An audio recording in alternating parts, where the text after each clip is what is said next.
Leo, hi! Welcome to Mr. Queen PH at ito ang inyong weekly reading from May 6 to 12, 2024. This is a general reading, just take what resonates. Watch your Sun, Moon, Rising, Venus for other messages. And thank you sa lahat ng mga sumusuporta dito sa ating channel. Just a reminder, gamitin nyo lamang ang reading na to bilang gabay. Pa-follow, like na rin ng ating Facebook at TikTok. Lahat po yan Mr. Queen PH. Like, share, subscribe, turn on post notifications para lagi kayong updated sa ating mga readings. And if you're interested in private readings, meron tayong 3rd anniversary promo, 25% discount sa tarot reading services from May 2 to 15, 2024. Okay, let us see. Anong ganap sa inyo, Leo? For Leo, May 6 to 12. Okay, so first house, Venus in Scorpio. Whoa, okay. So parang you are going to discover more about yourself. Oo, ngayong week na to. Scorpio kasi is the energy of mystical, mysterious, deep energies, no? Maaring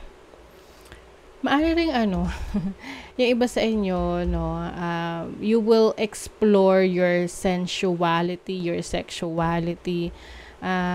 Venus is the planet of love, the planet of money. You will prepare for, maghahanda ka, no, para sa mga papasukin mong businesses or pwede ring mga investments. Oo. Because this is also about money. So, maaring meron kang nire-research, inaalam, no? Na magpapaunlad sa iyong sarili, which is your first house.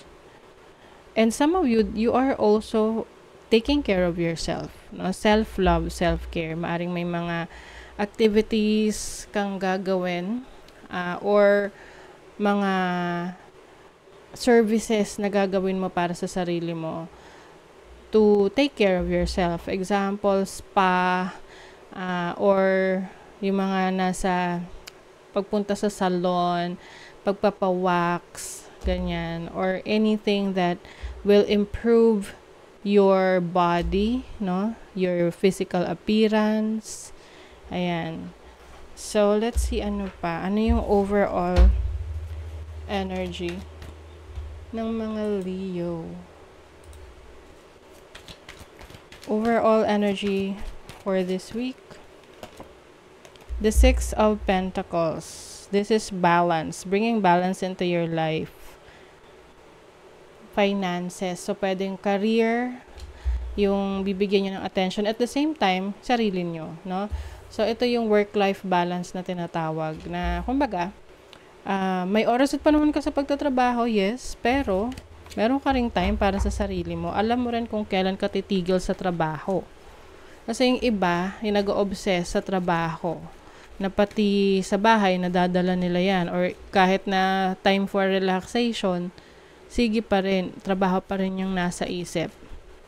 But for you, this week, you owe it to yourself. Kumbaga, pangako mo sa sarili mo yan na aalagaan mo, masaasikasuhin mo yung sarili mo.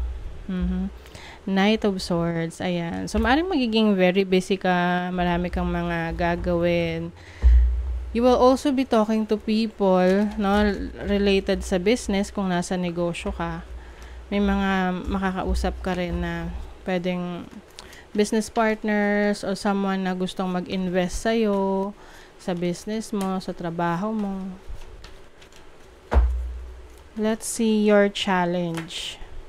The Hanged Man.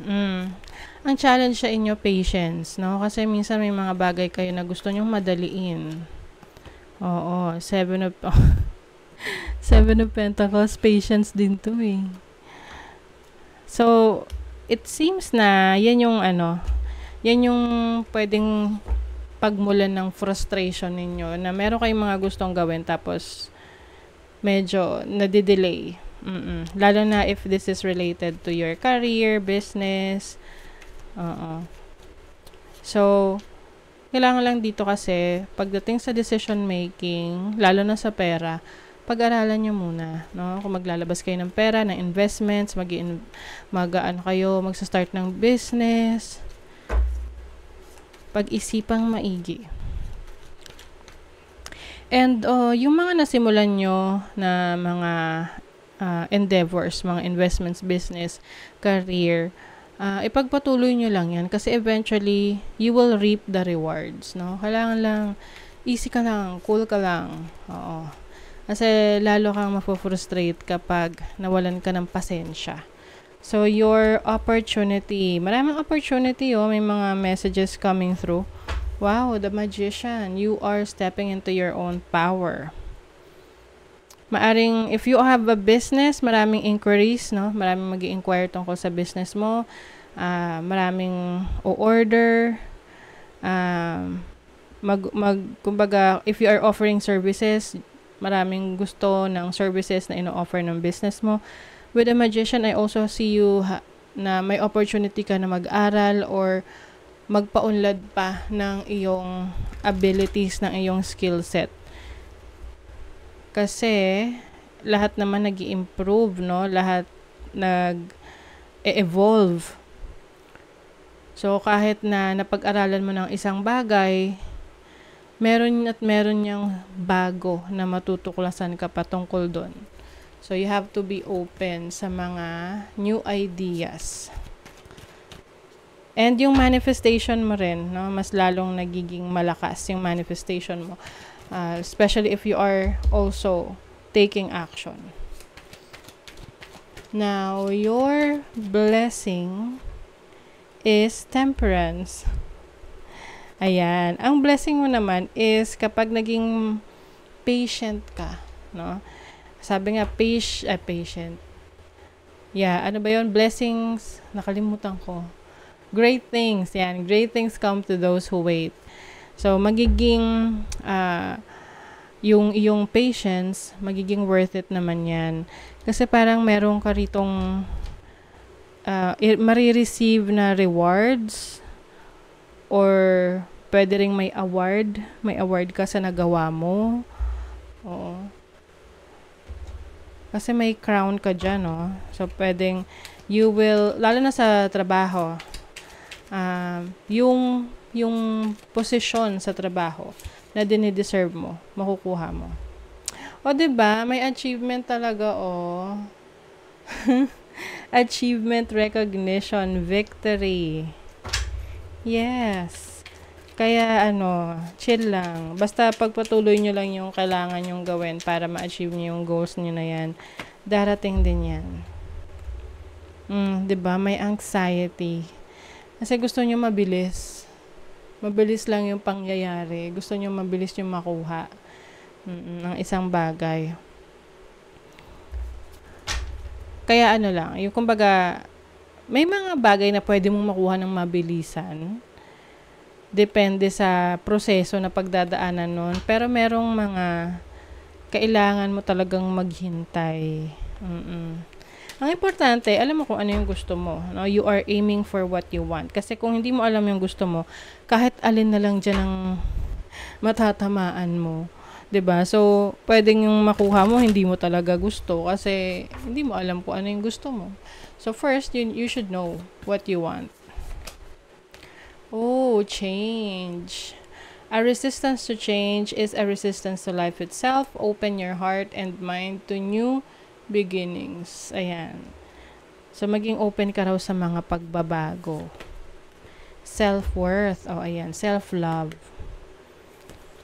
Why settle for crumbs when you deserve a whole meal? Ba't ka raw magtsatsaga sa mga tira-tira?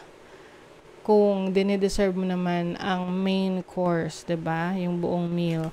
So, wag mong hayaan na hindi ka ma-value sa situation mo. It can be career, relationship, no? Ang importante is you know your worth and you will not settle for anything less than what you deserve. So, kung sa tingin mo, dyan sa situation na yan, hindi ka na na-value, hindi na hindi na masaya, hindi na worth it, then you have to be open sa change. Kasi, hindi ka makakaalis dyan kung wala kang pagbabago na gagawin sa buhay mo. And yung pagbabago na yan, manggagaling yan mismo sa'yo. Okay?